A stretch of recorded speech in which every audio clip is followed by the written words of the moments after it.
누군가가 당신은 행복하십니까? 라고 묻는다면 괜히 피식 웃게 되거나 때로는 기분이 좀 나쁠 때가 있습니다. 그렇게 묻는 사람이 좀 건방져 보이거나 교양이 없어 보이기도 합니다. 어떨 때는 건드리면 안 될 부분을 건드리는 것 같고 왠지 의식하지 않고 그냥 살아가던 것을 애꿎게 건드려 부스럼 만드는 것 같기도 합니다. 그러나 정말이지 우리는 행복해야 하지 않겠습니까? 어떻게 하면 행복할 수 있을까요? 돈 좀 많이 벌어서 펑펑 쓰고 살면 행복할 수 있을까요? 남들에게 큰 소리 떵떵 치고 살면 행복할까요? 인기와 명예와 권력을 얻어서 어디를 가나 우선적으로 인사를 받고 대접을 받으면 행복할까요? 그야말로 하고 싶은 거 다 하고 하고픈 말 제멋대로 다 하면은 행복을 느낄 수 있을까요? 어떻게 하면 우리는 행복할 수 있을까요? 아이를 키워보면 깨닫는 것이 있습니다. 아이가 하나일 때는 무엇을 주든 이 아이는 행복합니다. 하나를 주든 둘을 주든 아니 반쪽을 주어도 아이는 좋아합니다. 그런데 동생이 생기고부터는 달라집니다. 무엇을 주면 반드시 동생과 비교합니다. 자기에게 8을 주더라도 동생이 9을 가지면 이 아이는 불행합니다. 전에 하나만을 가졌을 때는 행복했는데 이제는 8을 가져도 불행합니다. 왜? 동생이 9을 가졌기 때문이죠. 오래전에 이어령 씨가 쓴 글을 제가 기억합니다. 인간은 수를 배우며 비교하기 시작한 후부터 불행해지기 시작했다. 서로 비교되는 수를 배우기 전에는 그저 행복했는데 머리를 깨치며 수를 알고부터는 자기와 남의 것을 비교하기 시작했고 그것은 웬만해서는 채워지지 않는 불행의 주머니가 되고 말았습니다. 하늘 같던 남편이 옆집 남편과 비교되면서부터 무능해 보이기 시작합니다.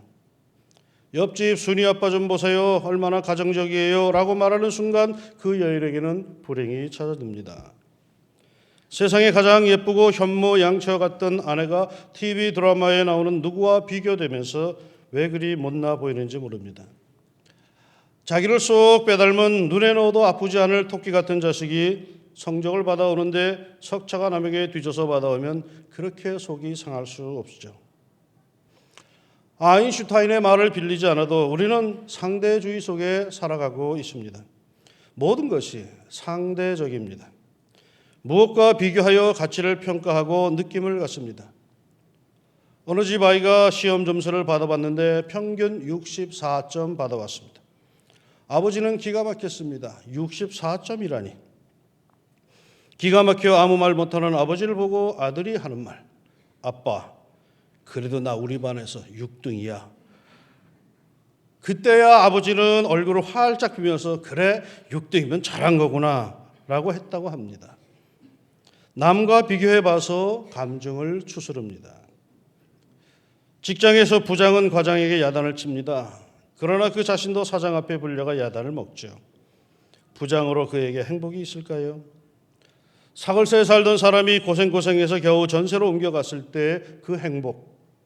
그러나 곧 자기 집을 갖고 사는 사람을 볼 때 갖는 열등감. 행복이 있을까요? 이런 끝없는 비교의식 속에 상대적으로 불행을 느끼고 살아가는 것이 바로 우리들의 모습입니다. 어떻게 하면 좋을까? 수학에 보면은 절대값이라는 것이 있습니다. 플러스 5, 마이너스 5라는 숫자는 5는 5인데 그 앞에 플러스 마이너스가 붙어서 넘친다, 모자란다라는 의미를 갖고 있습니다. 그런데 이 플러스 마이너스라는 부호를 빼버린 5 자체의 수를 절대값이라고 하죠. 여러분 행복하려면 이 절대값을 찾아야 합니다. 끊임없이 비교되는 상대값을 찾을 것이 아니라 어떤 상황에서도 변함이 없는 자신의 절대값을 찾아야 그는 진정 행복할 수 있습니다. 스스로 불행하다고 생각이 들거든 지금 자신의 삶이 지나치게 비교의식에 사로잡혀 있지는 않은지 고요히 눈을 감고 기도하는 마음으로 자신을 살펴봅시다. 자기 자신을 그 누군가의 옆에 두지 말고 오직 하나님 앞에 자신을 세워놓고 바라봅시다. 자신의 절대값을 찾지 못하면 결코 그에게 행복은 없습니다. 그러면 나의 절대값은 과연 무엇입니까? 오늘 성경 본문은 예수님께서 세례 받으시는 장면입니다. 그런데 실은 예수님은 세례를 안 받으셔도 되는 분이죠. 세례는 죄인이 받는 것인데 예수님은 죄가 없으신 분이니 세례를 받을 필요가 없었죠. 그래서 세례 요한도 만류합니다. 요한이 만려 이르되 내가 당신에게 세례를 받아야 할 터인데 당신이 내게로 오시나이까. 요한 자신이 도리어 예수님께 세례를 받을 형편인데 어째서 예수님이 요한에게 세례를 받으러 오시느냐라고 하는 말입니다. 요한의 말이 옳습니다. 예수님은 세례를 받을 필요가 없는 유일한 분이셨습니다. 그런데 왜 예수님은 세례를 받으셨을까요? 두 가지 이유가 있죠. 먼저 15절에 예수께서 대답하여 이르시되 이제 허락하라. 우리가 이와 같이 하여 모든 의를 이루는 것이 합당하니라. 모든 인간은 세례를 받으라는 것이 하나님의 뜻입니다. 그러니 인간으로 오신 예수님도 세례를 받는 것이 하나님의 뜻을 이루는, 즉 모든 의를 이루는 합당한 일인 것입니다. 혹 세례를 받으라고 하면은 예수 믿고 구원받았으면 되었지 굳이 세례를 꼭 받아야 하는 분들이 있습니다. 그러나 생각해 보십시오. 세례를 받을 필요가 전혀 없었던 예수님도 세례를 받는 것이 하나님의 의를 이루는 것이라고 해서 세례를 받았는데 하물며 우리들이야 더 말해서 무엇하겠습니까? 둘째로 예수님의 세례를 받으신 이유는 이른바 메시아 즉위식입니다. 예수님은 세례를 받으심으로 공생애를 비로소 시작하십니다. 즉 메시아로서의 그 일을 시작하신 것입니다. 그러니까 예수님의 세례식은 메시아 즉위식입니다. 이런 영광스럽고 뜻깊은 메시아 즉위식에 하나님도 가만 계시지 아니하시고 응답을 하셨는데 예수님께서 세례를 받고 물에서 나오시자 하늘로부터 이렇게 말씀하셨습니다. 이는 내 사랑하는 아들이요 내 기뻐하는 자라. 좀 이상하지 않습니까?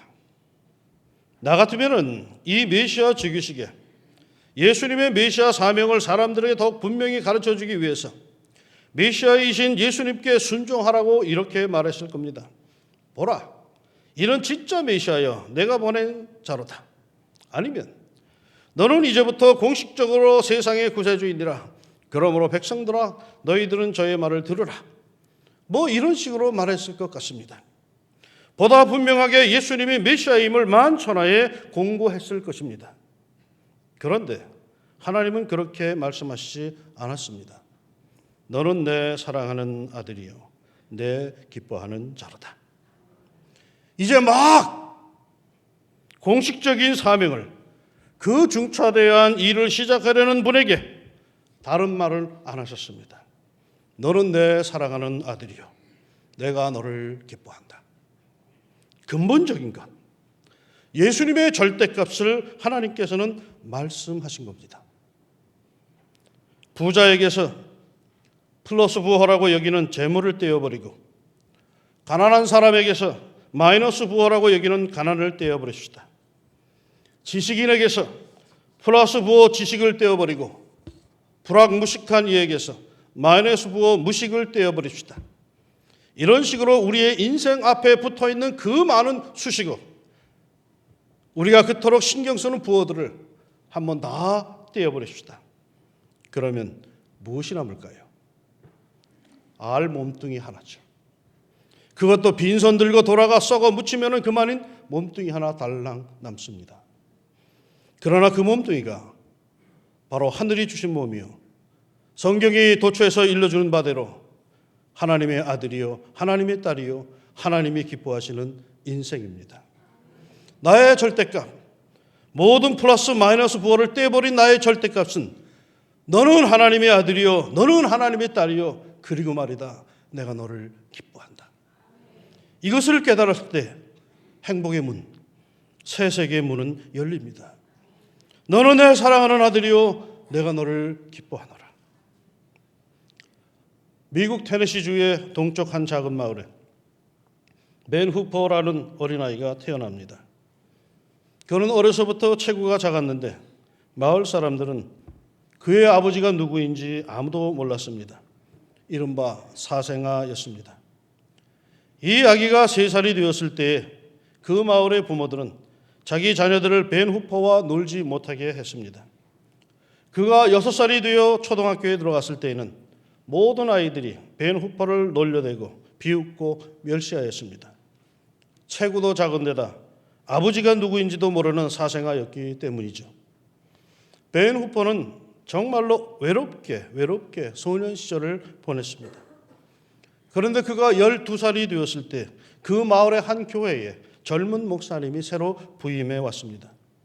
소문을 들으니 그 목사님은 어느 사람이든지 그대로 받아주며 비난하지 않는 좋은 분이라고 하는 것이었습니다. 벤 후퍼는 그때까지 교회에 가본 일이 없었습니다. 그러나 새로 오셨다는 그 젊은 목사님에 대한 소문을 듣고는 교회에 가보고 싶은 생각이 들었습니다. 그래서 교회에 가기는 했지만은 일부러 늦게 가서 살며시 뒷자리에 앉았다가 축도를 할 때에 아무도 모르게 살짝 빠져나오곤 했습니다. 이렇게 몇 주 동안 교회를 다녔습니다. 그런데 어느 날 목사님의 설교에 벤 후퍼가 너무나 큰 감명을 받았습니다. 그래서 넋을 놓고 앉아있다 보니까 축도도 끝나고 예배가 다 끝나버렸습니다. 나오려고 하니까 사람들이 벌써 쭉 통로에 서 있었습니다. 그래서 벤 후퍼는 그 사람들을 따라서 나오면서 할 수 없이 그 목사님과 악수를 하게 되었습니다. 그때 그 목사님은 이 벤 후퍼를 보고는 그가 가장 아파하는 질문, 그가 가장 짚기를 원하지 않는 그 질문, 네가 누구 아들이더라? 라고 목사님은 물었습니다. 일순간에 그 주변엔 아주 썰렁해졌습니다. 벤 후퍼는 어쩔 줄을 몰라 했습니다. 이때 목사님의 얼굴은 환한 얼굴로 이렇게 말을 합니다. 아, 알겠다. 너는 아버지를 무척 많이 닮았구나. 주변의 사람들의 얼굴이 굳어짐도 아랑곳하지 않고 목사님은 이렇게 말했습니다. 너는 하나님의 아들이야. 네 모습을 보면 알 수 있거든. 벤 후퍼가 당황하여 빠져나가는데 목사님은 그의 등을 향해서 계속 말했습니다. 이제부터는 하나님의 아들답게 훌륭하게 살아야 한다. 여러 해가 지난 후 그 동네 출신 한 사람이 테네시주의 주지사가 되었는데 바로 그가 벤 후퍼였습니다. 그의 자서전에 나오는 이야기입니다. 너는 하나님의 아들이다 라고 하는 이 자신의 절대값을 찾은 사람은 그때까지 자신의 인생 앞에 붙어있던 상대적인 부호들을 다 떼어버리고 비로소 행복할 수 있습니다. 새로운 인생을 살 수가 있습니다. 이 절대값이 얼마나 중요했던지 하나님은 예수님의 메시아 즉위식에 서슴지 않고 이렇게 선언을 했던 것입니다. 너는 내 사랑하는 아들이요 내가 기뻐하는 자니라. 행복하십니까? 자신의 절대값을 구하십시오. 회장, 사장, 부장, 과장 언제까지 사장이요 부장이겠습니까? 하나님 앞에 무슨 의미가 있겠습니까? 대통령, 국무총리, 국회의원 하나님 앞에 설 때에도 그가 대통령이요 국회의원이겠습니까? 집사, 목사, 장로, 권사 하늘나라에 가서도 집사요 목사겠습니까? 하나님 앞에서 벌거벗은 모습으로 섰을 때 너는 내 사랑하는 아들이요 내 기뻐하는 자로다 인정받는 사람, 행복한 사람입니다. 기도할 때마다 세상 벼슬, 직위, 신분 다 버리고 주님 앞에서 하나님의 아들임을 인정받는 이는 정말 행복한 사람입니다. 찬송을 부를 때마다 성령의 감동 속에 세상의 모든 것을 잊어버리고 오로지 하나님의 자녀임을 확신하는 이는 세상에서 가장 행복한 사람입니다. 이스라엘이여 너는 행복한 사람이로다. 여호와의 구원을 너같이 얻은 백성이 누구냐? 신명기 33장 29절이 증언하는 그대로 가장 행복한 사람, 자기가 누구인지를 아는 바로 그 사람입니다. 성지순례를 가보면 시내산에 가게 되죠. 그 시내산 입구에는 성 카테린 수도원이 있습니다. 그 수도원은 한 번 수도사로 들어가면은 평생 그 수도원 밖에 나오지 못한다고 합니다. 그 말을 들으며 저는 생각해 보았습니다. 일생 동안 수도원에 들어가서 맨날 노동하고 성경 보고 기도만 하는 것이 무슨 행복이 있을까? 밝고 환한 분위기도 아닌 어둡고 다소 침침한 분위기 속에서 평생을 산다면 그 얼마나 따분한 인생일까? 웃음이 있을까? 왜 그런 피곤한 인생을 선택했을까? 그런데 제 자신이 깊이 있는 기도를 하면서 느끼는 것, 기도를 하면 할수록 하나님께서 이 부족한 것을 당신의 자녀로 삼으셨다는 사실을 깨달으면 깨달을수록 내가 하나님의 아들이라는 사실을 성령의 감동 속에 알게 되면 될수록 얼마나 기쁘고 행복한지. 돈, 권세, 명예가 문제가 아닙니다. 큰 교회 목사가 부러운 게 아닙니다. 신학 박사가 부러운 게 아닙니다. 하나님 앞에 홀로 가만히 서 있으면 세상에서 가장 행복한 이는 나, 지구상에서 가장 행복한 목사는 바로 나. 사람들이 이러쿵저러쿵 많은 말들을 해도 내 삶의 내 정체성 앞에 이런저런 수식어를 다 붙인다 할지라도 그 모든 수식어들을 다 떼어놓고 하나님 앞에 우두커니 앉아서 기도하고 있노라면은 하나님 나에게 다른 말씀 안 해주시고 내가 누구인지를 가르쳐 주십니다.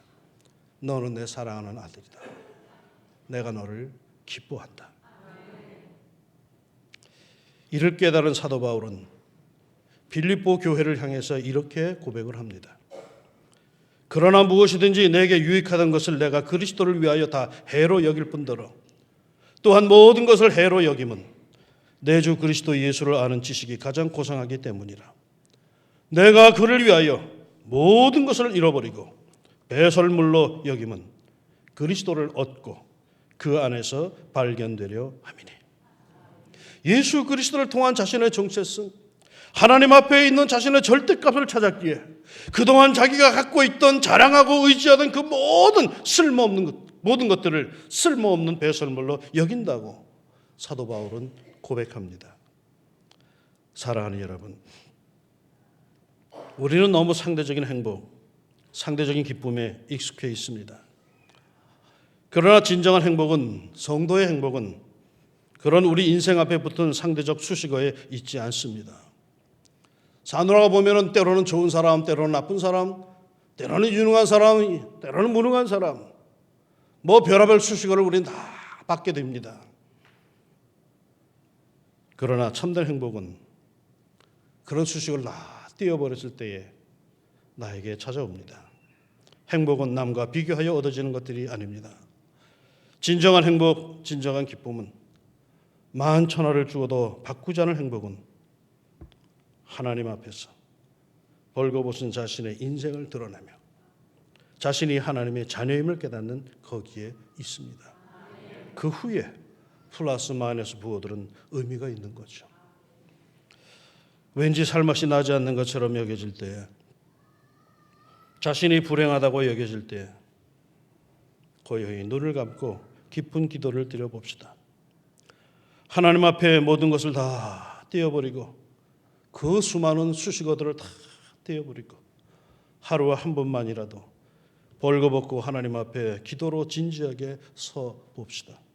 자신이 누구인지 깊이 묵상하며 자신의 절대값, 너는 내 사랑하는 아들이요, 너는 내 사랑하는 딸이요, 내가 기뻐하는 자로다.